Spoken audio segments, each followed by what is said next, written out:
Greetings, operatives. I am Agent Z4, and today we dissect human behaviors so you can blend in without unfortunate incidents. Transmission continues from Mars Colony, Delta, on Sol 2875. Today's analysis addresses the perplexing human preoccupation with fashion, an elaborate system of appearance modification governed by arbitrary, constantly shifting standards that requires significant resource expenditure despite no apparent survival benefit.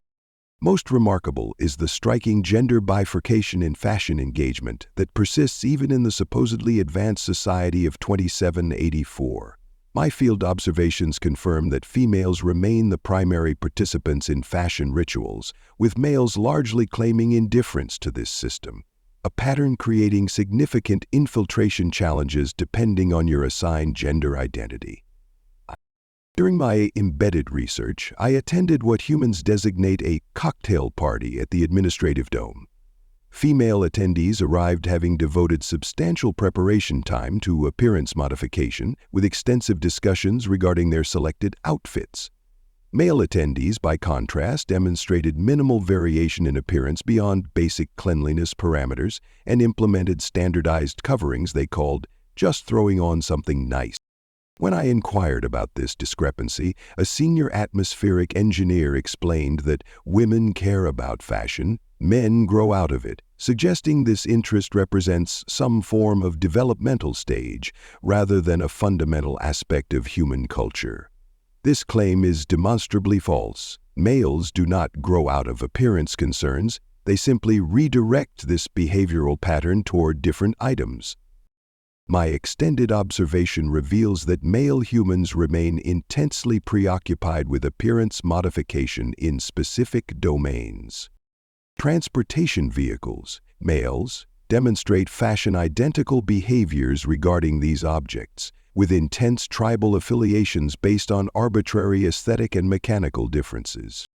Historical period subsessions. Males allocate significant cognitive resources to specific historical epochs, primary subjects, World War II, the Roman Empire, and the American Empire. Cooking apparatus. Males develop elaborate rituals around food preparation devices, particularly those involving the application of smoke to animal protein. The vehicle subcategory merits particular security attention. Male humans fracture into distinct tribal affiliations based on vehicle preferences, with intense judgment of those with different preferences. During one observation session in the recreational sector, I witnessed a 47-minute argument between two males regarding the relative merits of pickup trucks versus performance vehicles.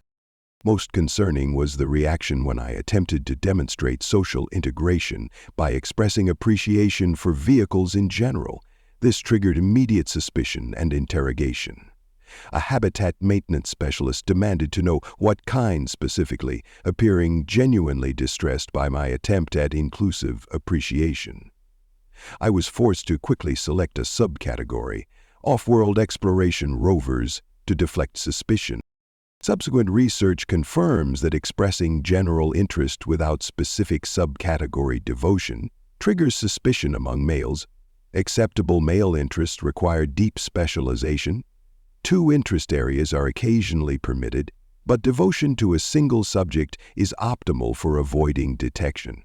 The phrase "jack of all trades, master of none" is frequently deployed against those demonstrating broader interest patterns. Tactical recommendations for field operatives. Gender-specific protocols. Female-presenting operatives. Demonstrate appropriate awareness of current clothing trends. The phrase, "I saw that in the latest download from Earth," provides sufficient explanation for any fashion anomalies. Selected male presenting operatives. Select one specific interest domain appropriate to your cover identity. Develop detailed knowledge of this subject while expressing mild disdain for fashion as superficial. For all operatives, memorize the basic fashion hierarchy. In the Mars colony context, functional attire, lowest status, then standard colony uniforms, then Earth-imported casual wear, then custom-modified attire, then special occasion formal wear, highest status. Critical. Never suggest that male vehicle/historical/cooking obsessions represent the same psychological pattern as female fashion interests. This observation, while objectively accurate, triggers extreme defensive responses. Develop appropriate responses to the question, "What do you think of this outfit?" Acceptable answers include specific component praise, "The color suits you," context appropriateness confirmation, "perfect for the occasion," or aesthetic appreciation, "It looks great." Never respond with functional analysis. It appears to provide adequate thermal regulation. Nearly impromptu voiceover.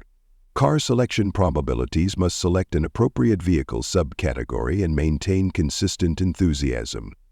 Warning: expressing appreciation for multiple vehicle types creates suspicion. Acceptable exceptions include historically connected vehicles, vintage aircraft and the vintage cars of the same era, or functionally connected vehicles. The psychological mechanism appears rooted in tribal identity formation. Humans utilize external objects, whether clothing or vehicles, as identity markers to signal group affiliation. While females typically acknowledge this process, males engage in identical behavior while maintaining the fiction that their interests are based on practical considerations or engineering appreciation. I witnessed this distinction during a colony resource allocation meeting. A female administrator's request for expanded textile fabrication facilities was dismissed as unnecessary, while a male engineer's request for additional vehicle maintenance resources was approved as essential infrastructure. Both represented appearance modification priorities, yet only the female-cuttered request was categorized as frivolous. The irrationality extends to historical obsessions. During recreation periods, I documented 37 separate conversations among male engineers regarding World War II tactical decisions, the fall of the Roman Empire, or the collapse of the American hegemony thanks to someone they called President Brandon. And they all said together, "Let's go, Brandon," in a sarcastic tone. These conversations followed identical patterns to female discussions of fashion trends, including detailed knowledge of obscure facts, hierarchical status based on information depth, emotional investment in preference disputes, resource allocation for collecting related items. My most concerning infiltration challenge occurred during what humans designate Casual Friday. This event requires intuitive knowledge of exactly how much deviation from standard appearance protocols is permitted, a boundary that remains formally undefined yet strictly enforced. When I selected attire mathematically calculated to be precisely between standard and casual parameters, multiple humans commented that I looked uncomfortable and trying too hard, suggesting our appearance modification algorithms require further refinement. Perhaps most revealing is that despite centuries of supposed advancement, humans continue to associate specific colors with gender identities. When I selected a covering in a shade designated pink for a recreational gathering, multiple humans questioned this choice, despite the color having no functional impact on the garment's performance. A mining supervisor helpfully explained I had selected a woman's color, though she could not articulate how a specific light wavelength had acquired gender.